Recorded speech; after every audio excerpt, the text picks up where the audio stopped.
آمدنی کا التوا بہت سادہ تصور ہے، مطلب ٹیکس آج دینے کے بجائے مستقبل میں کسی ایسے وقت میں دیا جائے جب آپ کی ٹیکس کی شرح کم ہو۔ اور اس کے لیے سب سے عام ٹول RRSP ہے، ٹھیک ہے؟ بالکل، RSP کے 2 جادوئی فائدے ہیں۔ پہلا، جب آپ اس میں رقم ڈالتے ہیں تو وہ رقم آپ کی اس سال کی قابل ٹیکس آمدنی سے فوری طور پر کم ہو جاتی ہے۔ اسی وقت ٹیکس میں بچت۔ جی، اور دوسرا فائدہ یہ ہے کہ RSP کے اندر آپ کی سرمایہ کاری بڑھتی رہتی ہے اور اس پر کوئی ٹیکس نہیں لگتا۔ ٹیکس تبھی لگتا ہے جب آپ ریٹائرمنٹ کے بعد اس میں سے رقم نکالتے ہیں، اور اس وقت عام طور پر آپ کی آمدنی کم ہوتی ہے۔ بہت خوب، اب دوسری حکمت عملی پر آتے ہیں، آمدنی کی تقسیم یا انکم سپلٹنگ، یہ کیا ہے؟ جیسا کہ ہم نے دیکھا، کینیڈا کا ٹیکس نظام پروگریسو ہے، مطلب ایک شخص جو $100,000 کماتا ہے وہ 2 لوگوں سے زیادہ ٹیکس دے گا جو $50,000 ہر ایک کماتے ہیں۔ صحیح۔ آمدنی کی تقسیم کا مقصد اسی فرق سے فائدہ اٹھانا ہے۔ اس میں آپ اپنی آمدنی کو قانونی طور پر خاندان کے کسی ایسے فرد کو منتقل کرتے ہیں جس کی ٹیکس کی شرح آپ سے کم ہو۔ یہ حکمت عملی سننے میں تو بہت اچھی ہے، لیکن کیا یہ صرف ان امیر گھرانوں کو فائدہ نہیں دیتی جہاں ایک پارٹنر کام نہیں کرتا؟ یہ ایک بہت اچھا سوال ہے۔ اس کی سب سے عام مثال اسپاؤز RSSP ہے۔ اس میں زیادہ کمانے والا شریک حیات کم کمانے والے شریک حیات کے RSSP میں حصہ ڈالتا ہے۔ ٹیکس کٹوتی تو زیادہ کمانے والے کو فوراً طور پر مل جاتی ہے، لیکن جب رقم نکالی جاتی ہے، جب ریٹائرمنٹ میں رقم نکالی جاتی ہے تو اس پر ٹیکس کم کمانے والے شریک حیات کو اپنی کم شرح پر دینا پڑتا ہے۔ اس سے گھرانے کی مجموعی ٹیکس کی ذمہ داری کم ہو جاتی ہے۔ اور کیا بچوں کے ساتھ بھی آمدنی کی تقسیم ممکن ہے؟ ہاں، لیکن یہاں قانون بہت سخت ہیں۔ مواد میں ایٹریبیوشن رولز کا ذکر ہے، یعنی اگر آپ اپنے 18 سال سے کم عمر بچے کو پیسہ دیتے ہیں اور وہ اس سے سود یا ڈویڈنڈ کماتا ہے تو اس آمدنی پر ٹیکس آپ کو ہی دینا پڑے گا۔ لیکن اس میں بھی کوئی راستہ ہوگا؟ ایک ہے، قانون کہتا ہے کہ سود اور ڈویڈنڈ تو والدین کے نام پر ٹیکس ہوں گے، لیکن اسی پیسے سے حاصل ہونے والا کیپٹل گین بچے کے نام پر ٹیکس ہوگا۔ چونکہ بچے کی آمدنی عموماً 0 ہوتی ہے، اس لیے اس کیپٹل گین پر مؤثر طریقے سے کوئی ٹیکس نہیں لگتا۔ اچھا، یہ ایک طاقتور حکمت عملی ہو سکتی ہے۔ جی، لیکن اس کے لیے احتیاط سے منصوبہ بندی کی ضرورت ہوتی ہے۔ بہت خوب، تو آج ہم نے کینیڈا کے ٹیکس نظام کے بنیادی ڈھانچے کو سمجھنے کی کوشش کی۔ ہم نے دیکھا کہ ٹیکس کا حساب ایک سفر کی طرح ہے جو کل آمدنی سے شروع ہو کر قابل ٹیکس آمدنی تک پہنچتا ہے۔ ہم نے کٹوتیوں اور کریڈٹس کے درمیان اہم فرق کو سمجھا، ایک امیروں کو زیادہ فائدہ دیتا ہے، دوسرا سب کو برابر۔ ہم نے یہ بھی جانا کہ ہر ڈالر ایک جیسا نہیں ہوتا، سود پر سب سے زیادہ ٹیکس لگتا ہے اور کیپٹل گین پر سب سے کم۔ اور آخر میں ہم نے RSRPs اور آمدنی کی تقسیم جیسی حکمت عملیوں پر بات کی۔ یقینی طور پر ایک پیچیدہ نظام ہے، لیکن ان بنیادی اصولوں کو سمجھنا امتحان اور حقیقی زندگی دونوں کے لیے بہت ضروری ہے۔ بالکل، اور اس گفتگو کے اختتام پر میں سامع کے لیے ایک سوچ چھوڑنا چاہوں گی۔ فراہم کردہ مواد قوانین اور حساب کتاب پر مرکوز ہے، جو کہ بالکل ضروری ہے، لیکن ایک قدم آگے بڑھ کر سوچیں، یہ پیچیدہ قوانین ہمارے رویے کو کس طرح تشکیل دیتے ہیں؟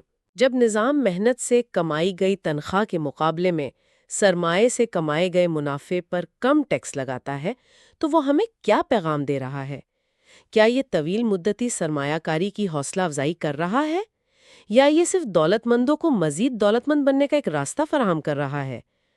ٹیکس صرف ریاضی کا نام نہیں، یہ معاشی اور سماجی اقدار کا ایک آئینہ ہے۔ اس آئینے میں کیا نظر آتا ہے، اس پر غور کرنا بھی اتنا ہی ضروری ہے جتنا کہ حساب کتاب سیکھنا۔